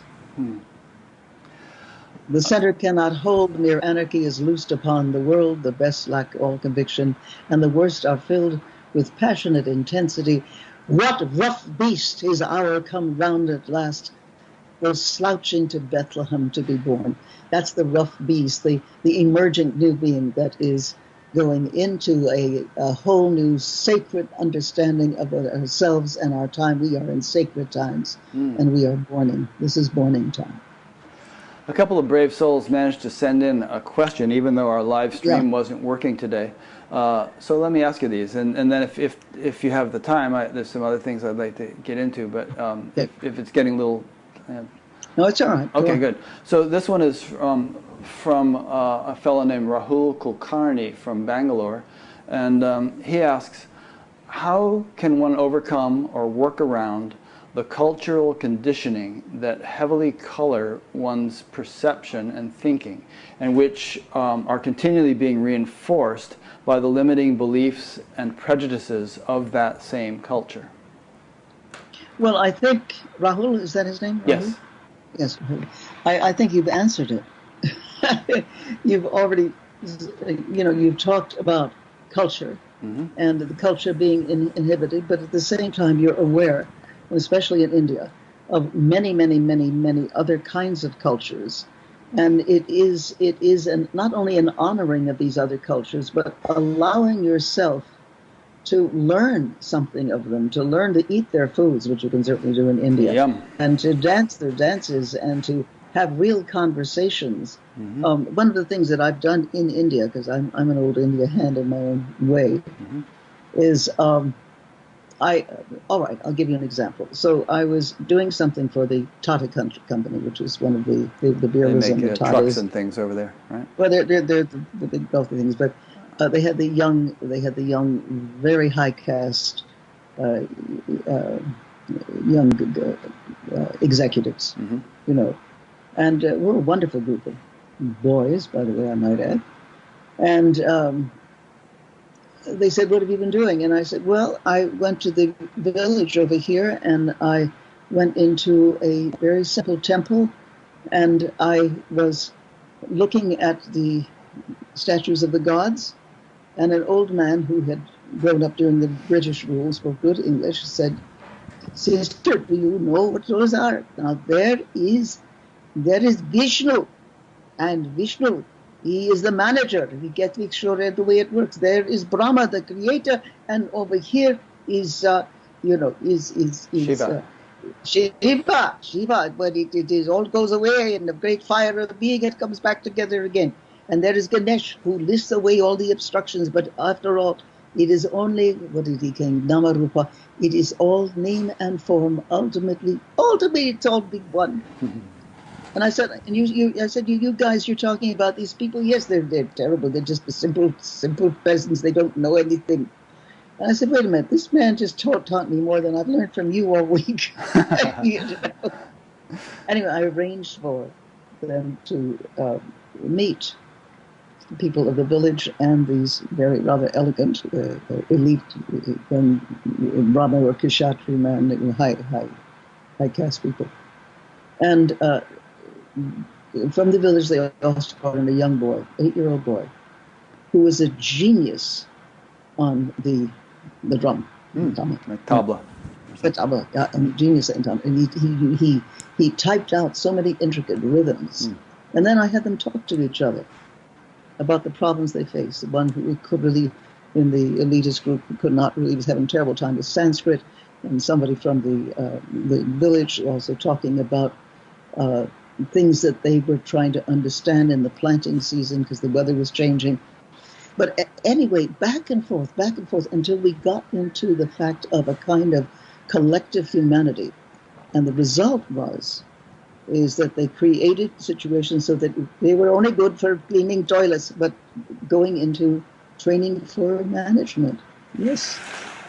And at the same time, then the little boy teaching, giving them tablet lessons. I mean, I've done this kind of thing so often, that it's just sort of automatic with me. But when you cross the great divide of otherness, and you discover that the other, so-called others, have talents that are part of your hidden talents that you don't even recognize, and suddenly you realize that you can play the tabla, or you realize that you have a sense of the orchestration of management. I mean, again, this is what I mean, but it means putting people into situations where this great appreciation exists. And you were saying things earlier, Rick, that essentially what you were saying is that what you appreciate is going to appreciate. Yeah, so I try interesting. I try to bring in situations where this kind of co-appreciation can take place. Yeah, and there's a valuable nugget in what you just said, which is that I think in the Western society we have tended to regard traditional cultures as primitive, and that they don't really have anything to offer us, and they have very simplistic understanding of the way the world works and all. And then some people obviously read books like Black Elk Speaks, or they go to Peru and take ayahuasca, and they're sort of looking into what the so-called primitive cultures may have to offer. But perhaps it's much more than we realize, and perhaps if there were a true flourishing of all cultures, ancient and modern, we'd find that the ancient cultures have as much to offer the so-called modern as the modern cultures do them. Yeah. But to answer Rahul, it's a question of getting out of your own limited social sphere. Yeah. Not just visiting, but interacting, eating the food. And now, of course, I realize in India you have a caste system issue, which is pretty hard, and that you're going to have to work with yourself.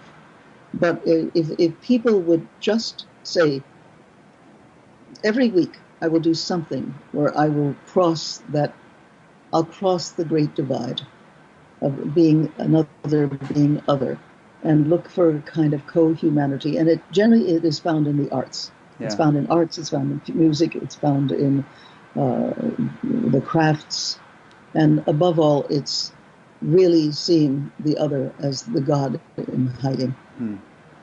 I love that phrase. You've used it a couple of times. And just on your previous point, before I say that, obviously the internet is kind of doing that. I mean, yes, it is spreading everything everywhere. It's a many-to-many kind of arrangement now, as opposed to one-to-many. I wouldn't have been able to do what I'm doing right here years ago. I would have had to own a television station or a network or something too. That's right. That's right. Nowadays, anybody can do it. Now you're your own network. Yeah.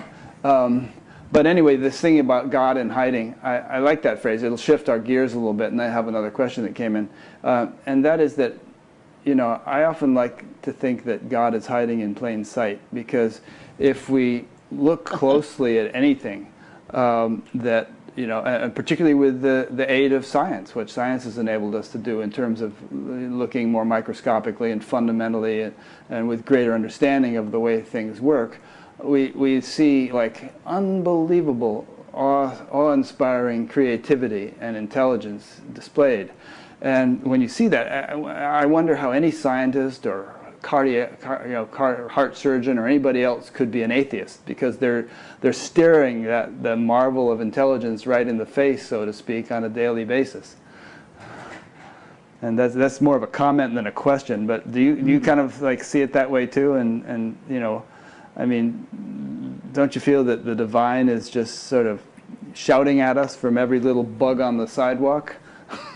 Yes, I mean, but it's also to cultivate, again, what one had in one's childhood, the capacity to be surprised by joy and to always be in a state of astonishment. Yeah. And perhaps to do and that... to realize that... Yeah, go ahead. Oh, yeah, all right, let me give you an example. Yeah. All right.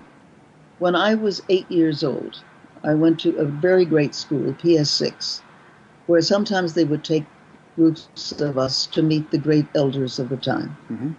We met Helen Keller. Ah. and I'll tell that story in a moment. But we also met Albert Einstein. Mm-hmm.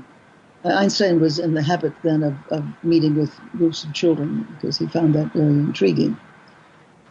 And so we went there, and he was very sweet. He seemed a little vague. He had a lot of hair. As I recall, he had 2 different colored socks on, Mm-hmm. you know, but very sweet. And one of our smart aleck kids, these are New York kids, you know, he said, Mr. Einstein, how can we get to be as smart as you? And he said, read fairy tales. We didn't like that answer at all. So another smart aleck kid said, well, Mr. Einstein, how can we then get to be smarter than you? He said, read more fairy tales. And which he then turns out he meant the imagination. Yeah. And that his strongest quality was not a talent for math, which he really didn't have. Right. But what he had is it was a huge imaginative capacity. That was his biggest thing. Thought Thus he could experiments. ride the light beams, you know. Yeah. And he could experience the things in his whole body mind in such a way that then it could percolate through one of his channels, which was the scientific or the mathematical one, you see. And that taught me so much in the power of imagination. Bring imagination, as I said, you get then back into the imaginal, the great codes of existence, which are happy to rise and meet your imagination so that you co-create with the universe. So that was one of it. And then we also met Helen Keller. And that was so wonderful because our teacher, Miss Riley, you know, read to us from Helen Keller's memoir, where she talked about how for the first,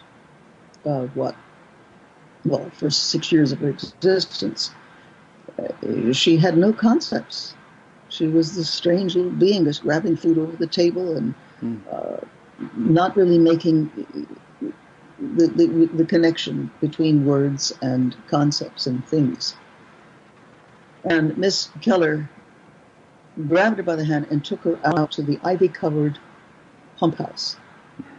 And in one hand pumped the cool, clear something, and the other wrote on her hand, Water. you know, it's like water, W-A-T-E-R. Yeah. W-A-T-E-R.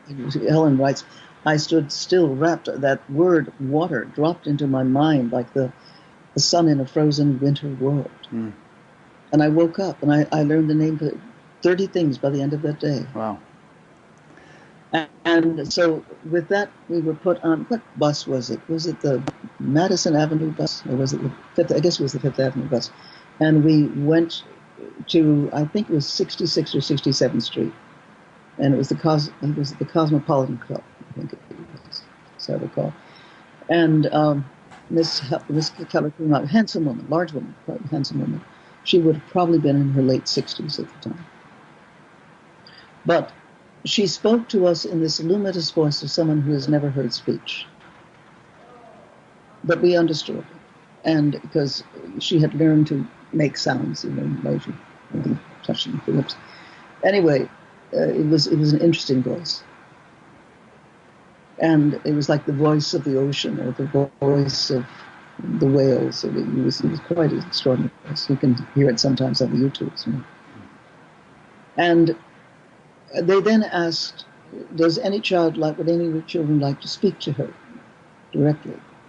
And my hand shot up, and I didn't know what I was going to say, but I knew I had to talk to her. I went up, and she placed her entire hand on my face. Mm-hmm. And with the center of her hand, this is what I remember, she read my lips. Wow. And with her fingers, she read my expression, my character, whatever. And I blurted out with a child's savage honesty, "Why are you so happy?" And she could understand that just by feeling your face, huh? Yeah, she could. You know, Wow. It wasn't just lips. It wasn't just like, though there may have been some of that. Yeah. But it was also But That's I said, amazing. why are you so happy? And she laughed and laughed. She said, "My child, it is because I live each day as if it were my last.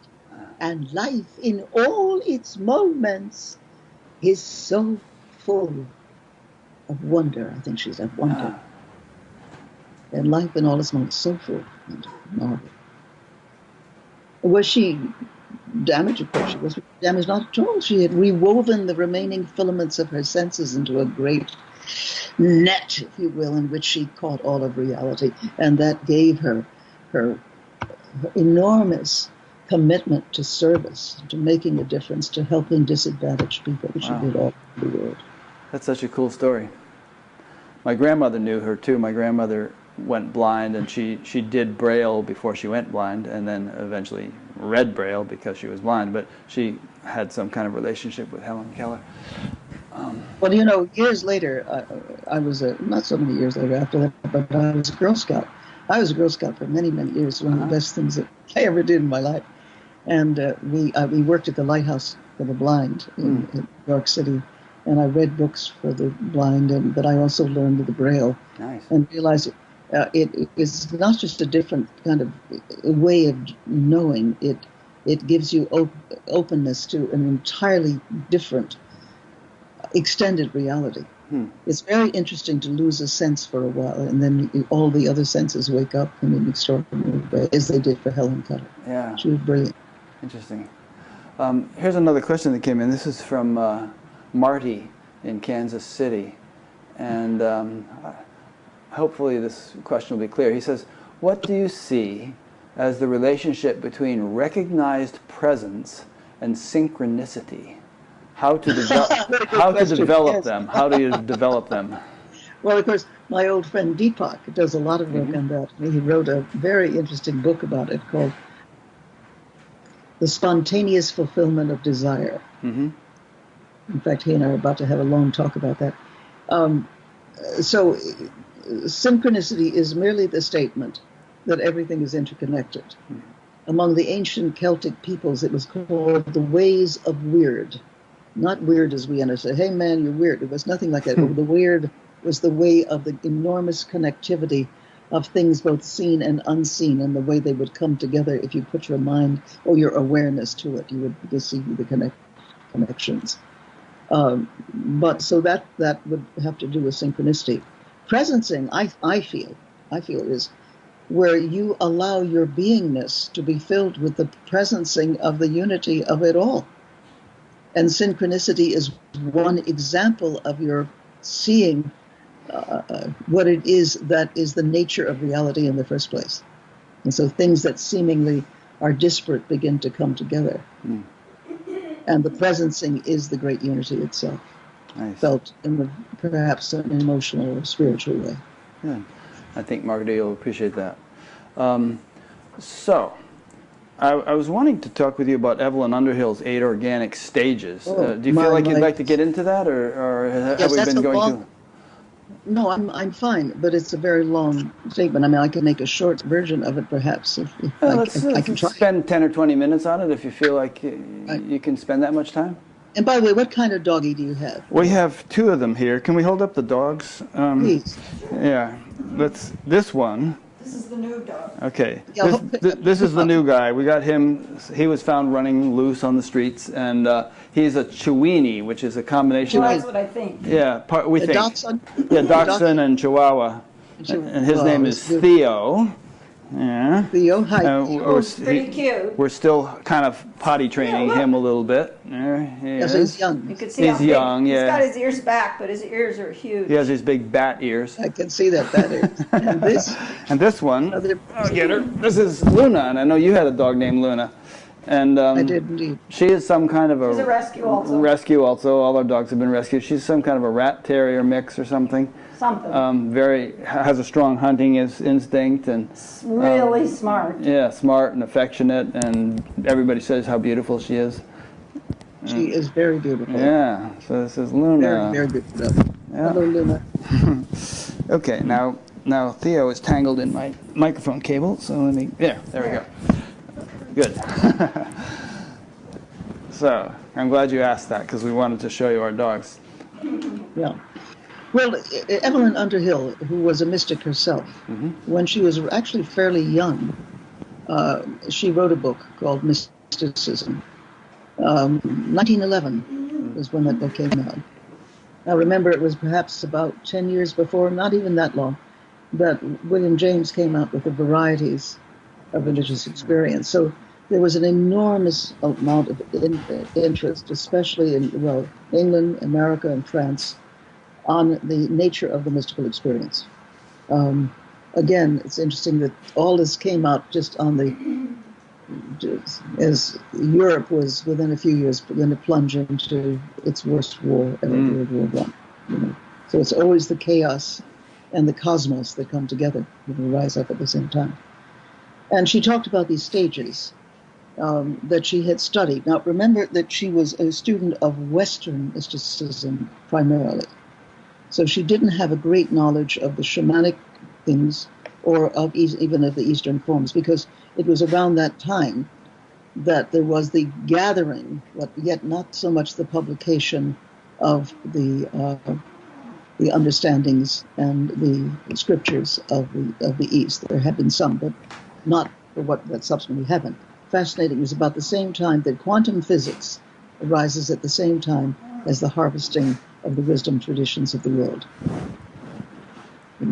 So, both being parallels of each other. Yeah, Fascinating. yeah. So Einstein and Joseph Campbell's own teacher were rising at the same time. Okay, now her first stage is awakening. You wake up, whether it is, whoa, it's all one, like what happened to me when I was 6 years old, five years old. Because that is part of a natural, instinctive part of being. It all makes sense. It is all one great unity. It could be nature mysticism. If you're sitting at a beach and you see the sparkling of the sea and suddenly you are in a drop, but that drop is all drops and all water everywhere. It could be looking at a person with love and suddenly it is all love. Love is the nature of everything. However it happens, it brings one to a sense of one's unity with totality. It is the great waking up. And that is often, and she uses one of the great examples is the Cosmic Consciousness, the books on cosmic consciousness, which also came out a little bit before that time, where the man is riding in a coach. I guess this is probably in the 1880s, 1890s in England, and suddenly everything is fire. Everything is the pure light altogether. So you have people writing their own experiences, a lot from that time. And it's interesting because it's also the time that will result in a great deal of war, but it's also the time of a great deal of transcendent knowledge going parallel at the same time. So you have that, and then she follows it with purgation or purification. You say, oh, I've had this big experience, but I got all this heavy baggage of my dislike and hating of zombies, and I'll look at the really naughty things that I did in my life. And it's purging time, and it can take the form as Buddha, Siddhartha Gautama did, of going through all the worst forms of purgation of 6th century India, walking in a squat for miles, or eating one little rice a day, or a little judu. And he said, I got so skinny, I pressed my belly button and felt my backbone.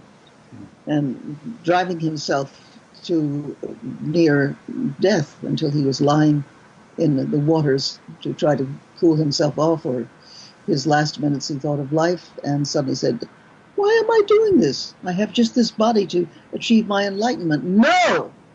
I'm going to sit under this tree until I find enlightenment. I think it's more complex than that. And so he comes into that state of enlightenment and discovered that his self is also all that there is. His beingness is part of the great oneness. So, and then in modern days, we might call it restorative justice. You may have done some really lousy things, and you may have enormous regrets about it, or just keep dwelling on same old, in a state of, what should we call it, serial monotony of negative thoughts, and living a serial monotonous life, and saying, I will get out of this. How? Well, by acts of kindness, acts of goodness, restorative justice, and that's been one of the great poems. And then, of course, the third state is illumination. Suddenly you are clear, and when you're clear, everything becomes light. You are illumined. You might be illumined creatively. You may be illumined with the understanding of the inherent beauty and brightness of existence. But you are illumined. You become a bearer of light, followed by high creativity, voices and visions. With the mystic, you are able to live in that state. With the high creative, you enter into profound knowledge of reality, of the way things work. You become a high creative. You are in that state of co-creation, co-creating with creation itself. Followed by contemplation and introversion. Introversion. I've got to go deeper. I've got to go deeper. I've got to be able to get to a place of sustaining this. And so you pursue deeper contemplations, entering into even deeper states of being wherein a larger measure of the understanding of totality resides. And this can also then become a great movement among peoples, and that's when you form the sanghas, the great community of those who are part of the seeker. But mostly it is also entering into the depths of one's own luminosity. And that, of course, is then followed by joy, incredible states of joy, which may be the natural bliss of creation. When I watch my dogs in the morning, lying on their back, all 350 pounds of them, kicking their paws in the air, looking at me, laughing, it's now food time, let's eat joyously, now let's go run up the hills, go on, throw the ball, throw the stick, wow, isn't life wonderful, but the sheer joyousness of everything, the celebration of everything, followed by the fact that what goes up must come down, and the dark night of the soul. And suddenly every kind of negative thought you've ever had about yourself and about life rises up. What you thought of as beautiful becomes an empty stage set, cardboard existence. And that's when you really have to talk to a friend and say, I am in such a weakened state. Will you be God for me for 3 months? And just tell me what to do. Yes, I will be God for you for 3 months. But it is the inevitable catharsis of all the old patterns, even the patterns of the society. You become stupider and stupider. You think nobody likes you, including your own dogs. Of course, your dogs have another idea. And followed by the great unity of being, where finally you break through and you realize it was all a great oneness all the time. And you try to live the life of a God-inspired, a unity-inspired being, where daily life is spiritual process. Daily life is spiritual exercise. Daily life is the exaltation of being the one in the many and the many in the one. And you become a beacon to others, an evocateur of the sacred in others, the one who is the midwife of souls. That would be an example.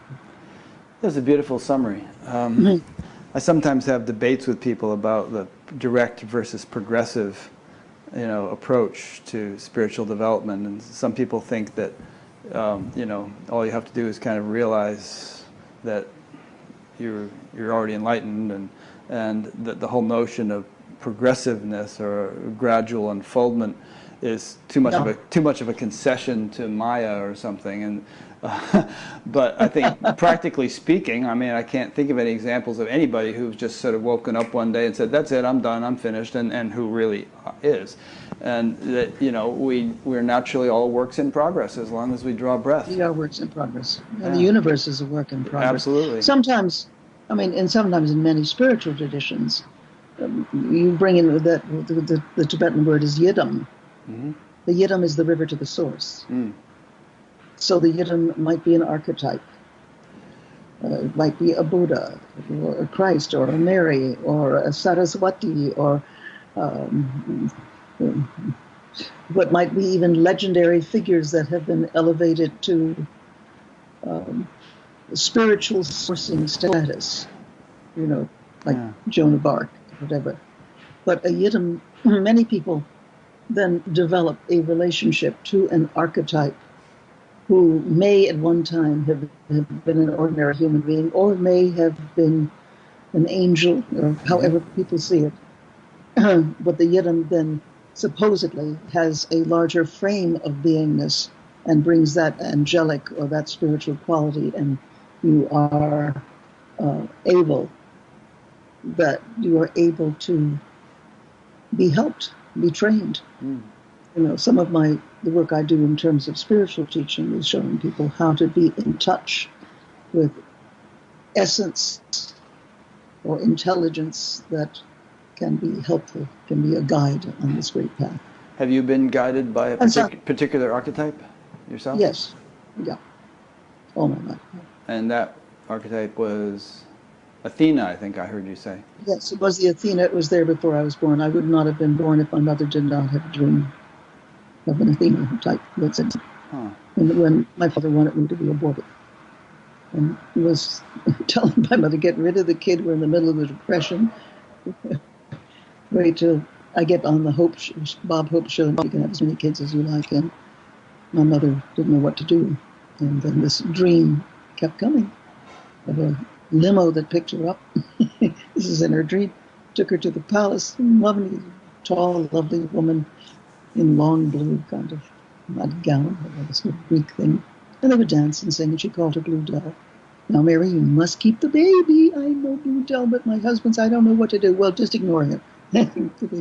Anyway, until it was too late, and I came in my mother's 7th month. I was very small. Oh. And my father was a great father, quite frankly, after I got born. He thought I was lots of fun. He said, kiddo, you're more fun than a barrel of monkeys. Became my self-image. And then I did not know really about this until my father was driving me to Esalen to interact with Alan Watts. He said, well, kiddo, you turned out pretty good. I'm glad we decided to keep you. I didn't know that.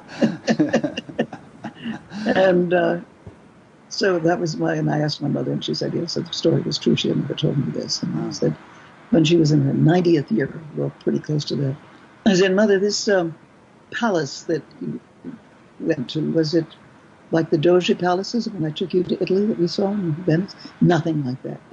What was more like a Greek temple, really, Mother. And this Blue Dell, was that her name? No, that was my pet name for her. She had another name. Really, Mother? And what was it? Well, name some goddesses. I said, Aphrodite, Hera, Artemis, Athena. Stop, that's who it was. Interesting. So it's not like worshiping Athena, the way people worship Mary or anything like that. It's nothing like that. It's just a sense of a kind of energy that has to do with culture and civilization and making it work, which is really what part of my life has been about. Creativity. I mean, it follows without my even had known about it before, but it follows some of the patterns. But it isn't like worshiping Athena, something like that. But do you think that these energies, such as the one your mother was inspired by, are real entities of some sort who dwell on some subtle level and who guide humanity? I don't know. I mean, well, Jung would say that, wouldn't he? He would say that these archetypal structures are, as would Joseph Campbell, that they are inherent in the human condition and are patterned according to the culture. So, for example, if we were talking about the Athena-type archetype in India, it would be something close to Saraswati, or Bridget, perhaps, in the Celtic realms. And you can find variations of it. Or is it just part of the creative unconscious that pops up and finds itself symbolically a pattern according to cultural expectations? The Kuan Yin archetype, which you also find in Mother Mary, as well as in other kinds of the feminine helping presence. Yeah. So perhaps you can think. Or is it a member of a much, much, much, much, much, much older civilization somewhere in the universe, that part of their jobs or what they decide to do is to go into some of the more troublesome planets and peoples and serve as a evocateur, as a wisdom figure. I don't know, but they're there. They're there all over the world. There are almost no cultures that I know that don't have them. For some reason that appeals to me intuitively or something. I just sort of feel like there are these impulses of intelligence that are entities just as much as you and I are, but Yes. that sort of dwell in a different dimension and that kind of intercede or assist in human affairs, and that we can kind of connect with or be inspired by or be guided by or so on. I don't know, just somehow it makes sense to me. But sometimes they are ones that you discover in yourself. I mean, Carl Jung discovered one that he called Philemon, who was a very present guiding spirit or energy for him. Yeah. Philemon, but we don't find Philemon, which is the great friend. The great friend. You could also think of it as the great friend. Well, I think if we know ourselves in the deepest sense, then indeed that which we are does contain all entities, all intelligences, all knowledge, all everything. Yeah. Anyway, I've probably taken enough of your time. This has been a major undertaking for you, all of the technical stuff, and Not at all. And then with this conversation. Yeah, for me too. It's been an honor. And I think we're going to meet in a month or two out at the SAND conference. I believe you're going to be there. I will be there for at least 3 days of it, yes. Great. Well, I'll see you there. And I'm going to be discussing some of these things, but in the light especially of the new physics, because I've been exploring the implications of the new physics for everyday life in the quantum universe, because it opens up then a whole new set of human capacities that most of us have never thought of before. I hate to say this, but I thought of one more thing that I wanted to ask you. Several times I've listened to that debate, or if you can call it that you had with Deepak and you, and also Sam Harris and I think Daniel Dennett or one of those guys. Well, you couldn't have heard it because they cut out my part. Oh, the part what you see. I thought I so heard. I disappeared. So it was mainly. I said a few things, but most of what I said was cut out. They decided I wasn't interesting. Well, and they put it out. I thought it was an interesting debate, but if you were to do that over again, perhaps not with a live audience, but sitting around in the living room with tea and in a civilized way, because it turned into sort of a zoo. But what would you say to these guys? What would you have said in retrospect that you didn't get to say? Well, what I would have done in retrospect is I wouldn't have gone into argument because there would have been no point to it. They were calcified in their belief systems. Yeah. I would have taken them through a series of exercises in which they would then tap into something that was both universal and beautiful. And I mean, one of them was already a meditator. But Sam Harris has done pretty serious practice. He's a serious practitioner, but without any theological or metaphysical agenda attached to it. But I would probably take him into an experience in which he would feel it very personally, and it would then take on a personal cast, perhaps an archetypal cast. Yeah. But in terms of conversation, no, they were dyed-in-wool what they were. And this is what they did for a living. They go around and have these kinds of paths. Yeah. But I actually did say things, but it was all cut out. So you didn't, I was just there for seconds, really, in terms of what they showed. I remember you were on the stage, yeah. But, yeah, anyway, that's a whole another can of worms we don't have time to open, but it's a thing that interests me, this whole sort of new atheist viewpoint, which represents the sort of materialistic paradigm that kind of dominates our culture, and what it might take to have a much more rich and... No, then you would need an all-day or 2 or 3 days hanging in there with each other. Yeah, like a weekend symposium or something. Yeah, but not for the hour or so that it was. And they came in. And this was something that Deepak and Sam Harris, they were already a dynamic duo in the argument. So that's why it just became back to what the two of them did together. I was sorry that I had agreed to that when I found out. Yeah. And I didn't want to do it. Deepak pleaded with me to do it. So anyway. It was not... I was not represented there, I think I can say. Yeah. Okay, well, we'll leave it at that. Out of all the books you've written, if people want to sort of get started learning more about Jean Houston, which one should they start with?